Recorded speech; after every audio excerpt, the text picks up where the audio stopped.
Let me bring in now a member of the House Judiciary Committee, Congressman Steve Cohen, Democrat from Tennessee, joining us from Memphis. Congressman, thank you for being with us. You're welcome, I Hallie. know a little bit of a delay on our studio here line, but I know that you have not had a chance to fully read this letter yet from Secretary of State Mike Pompeo. But based on what you've heard as we've talked through this, the Secretary of State alleging that he believes that this is an attempt to intimidate, bully, and treat improperly members of the State Department. How do you respond to what you've heard so far from him? Well, the Congress is doing its oversight as is allowed and really one of its duties under the Constitution. This administration has obstructed Congress on a regular basis. It obstructed the Judiciary Committee on a regular basis. It's now obstructing the Foreign Affairs Committee in the House, and Intel, I'm sure, as well. This is typical, and the fact that he did it by a tweet, I don't think Madeleine Albright or Dean Rusk or John Foster Dulles would have used a tweet if it was available. To be clear, Congressman, he tweeted a copy of the letter. I just want to make sure that folks understand that. Even that's not proper, in my opinion, State Department policy. You communicate with the chair of the committee by letter, and you don't tweet it. When you tweet it, what you're doing is getting your base to show we're tough and we're mean and we're not going to take it from these bullies. And this is the most bullying administration in history, with the biggest bully being Trump. So that's not the way the State Department should operate. And the fact is, people in the Foreign Affairs, Foreign Service have told me on many occasions, as recently as just 2 days ago, a person said, please stand up for the Foreign Service. The Foreign Service has been beaten down by this administration, beaten down by this Secretary of State, and they don't like what they're doing, and they are bullying their own employees. Do you believe that this is another front in the standoff now between House Democrats, you, and the Trump administration? Unquestionably. This has been their game with the Mueller report, obstruct justice. You know, Trump said Do you believe Mike Pompeo is obstructing justice then, Congressman?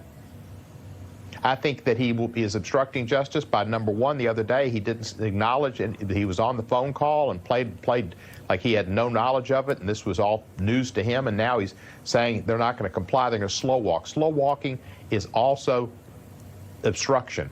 They know that if they slow walk it, it's a way to defeat the purposes and the need for the public to know and for Congress to know. This administration cannot allow the public to know what they've done. If we get to find out what the communications were between Putin and the president and MBS and the president, in my opinion, this administration support will crumble. They want to keep that in that hidden server, and they want to keep other information in that hidden server. The Ukraine report shows our president is engaged in improper behavior, subverting the Constitution, disparaging the rule of law, and trying to interfere with our foreign relations for his own political good.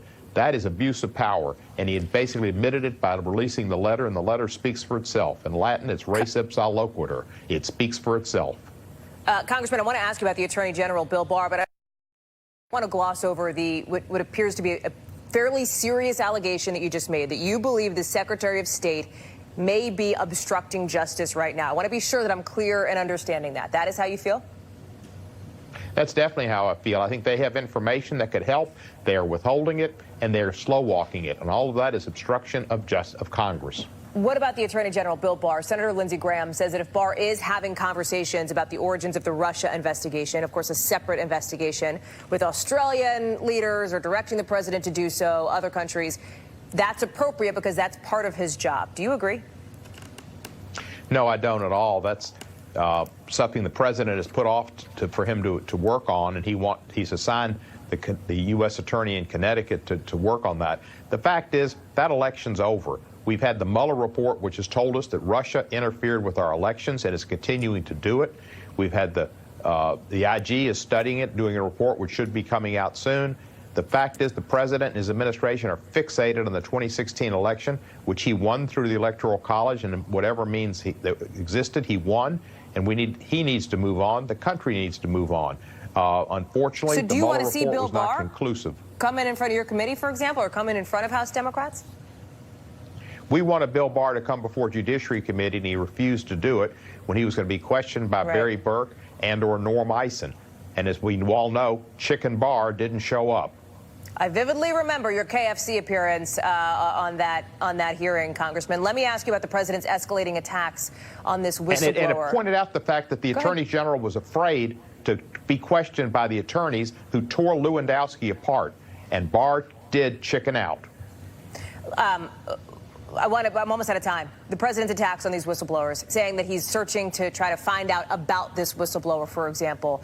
What remedies does Congress have? The whistleblowers' attorneys have raised the concern that this person is protected under the law here. So what can Congress do? I'm not sure exactly what Congress's role will be, but there are whistleblower laws that exist that protect the whistleblower, and he might have to resort to court. I'm not sure what Congress can do. I'm sure it's being looked into. What the president's doing to try to expose this man and saying that in the old days he'd have been shot or hung for treason is despicable. It's un-American.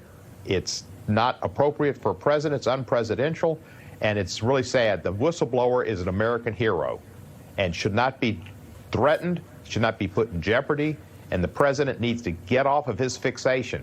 He is somebody who can't walk and chew gum at the same time. I'm not sure if he can chew gum.